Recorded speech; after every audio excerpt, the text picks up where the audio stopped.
Hi, I'm Ross Mayfield, investment strategy analyst at Baird, and we are back for another weekly video with our friends at Strategas. Today, I'm thrilled to be joined by Strategas CEO and Chief Investment Strategist Jason Trennert to talk all things markets. Jason, how are you doing today? I'm doing great, Ross. How are you? I'm doing really well. It's great to have you here. We're recording on the last day of what has certainly been a tumultuous first half of the year. So I want to keep it pretty high level. Inflation has been the theme of the first half, no doubt about it.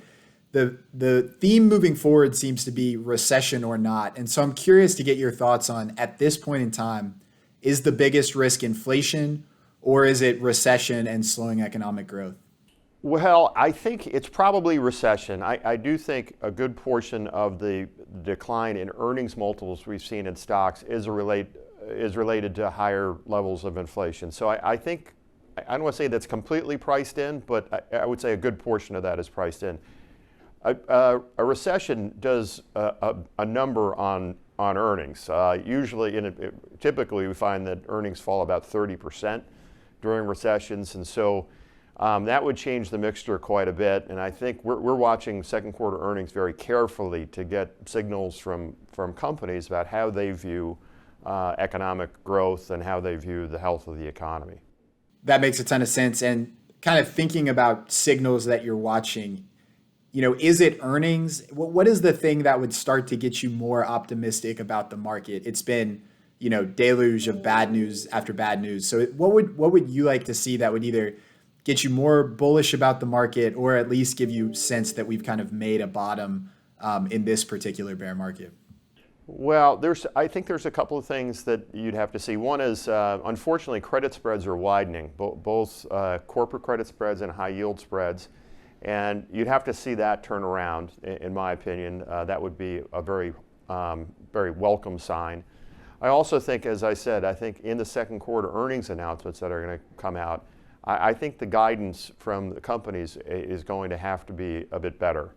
And we'll see. It may not be bad at all, but I think the companies are on the leading edge of it, and they'll probably be a little bit better able to suss this out perhaps than we will, who are waiting around for the official data. They're seeing their order books every day and have a very good sense in real time of what's happening. So those are the two things I would be looking for to feel a little bit better about the economy and the markets. That makes perfect sense. Zooming out a bit as we kind of think about the first half of the year, I think a lot of people are at least prepared or familiar with stock market volatility, but what may have been more of a surprise was, bond market volatility and the sell-off in fixed income. I wonder, how do you think about the idea of diversification in kind of this new environment where the correlation between those two asset classes has picked up a bit? How does Strategas think about that, and how are you thinking about it kind of long term going forward? Well, listen, I think it's important just to keep in mind that the Fed was a very significant purchaser of Treasury securities for the past 14 years. And the Fed's balance sheet, the assets on the Fed's balance sheet were $800 billion before Baird failed. They're currently about $9 trillion. And so the period that we lived through, I think, was a very unreal period. The markets did not reflect market conditions really, because you had a captive buyer in the Fed. Now that the Fed is stepping away, it's not surprising in a way that you see more volatility in the bond market. I do think it's not going to be as easy to hedge stock market exposure with bonds these days, until you really have a sense that the Fed has inflation under control. And there may be a sense in which inflation has peaked. We don't doubt that. But we also are of the view that getting inflation under control will be a process. It's not something that's going to happen all of a sudden. And so unfortunately, I'm largely of the view you're going to see more volatility in both stocks and bonds, at least for the next year, as the Fed grapples with the inflation problem. Well, and speaking of kind of processes that take some time and that are related to the Fed, I've read your writing on what a bear market usually looks like versus what a bear market has looked like in the past 5 to 10 years when the Fed has kind of come to the rescue of markets. And I'm curious if you could, finish up by talking through your thesis there and why this bear market might look different from, say, 2018 or 2020.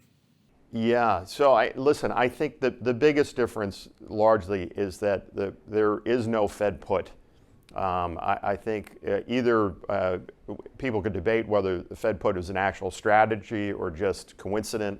But the fact of the matter is, when you've had stock market volatility, certainly in 2018, the Fed really came to the rescue. And I think this time you can't really rely on the Fed to do that because inflation is too high. It hurts too many average, ordinary people. It affects all of us, but it's very regressive, and it hurts the poorest among us the most. And so the Fed, its primary responsibility is not to save asset prices, it's to maintain price stability. And that's why I think it's been easy to forget that over the last 14 years, because until really the start of 2021, inflation was very quiescent, very, very low. But really over the last 18 months, that hasn't been the case. And I think the Fed, again, the Fed's primary responsibility is going to be focusing on inflation rather than asset prices. I think what you will see before this is all over, I think you'll see a real capitulation in some of the indices. You'll see a big spike in the VIX. I think that's one thing you would probably see. And I would say further widening of credit spreads, and that's in the process of happening. But it seems to me those will be the things that'll signal some sort of washout in the markets. Yep, a process to be sure, and appreciate the items to look out for. Always looking for things to keep an eye on. So, Jason, I want to thank you so much for the time and insight. We really appreciate it, and hopefully talk again soon in the second half. I look forward to it, Ross. Thank you.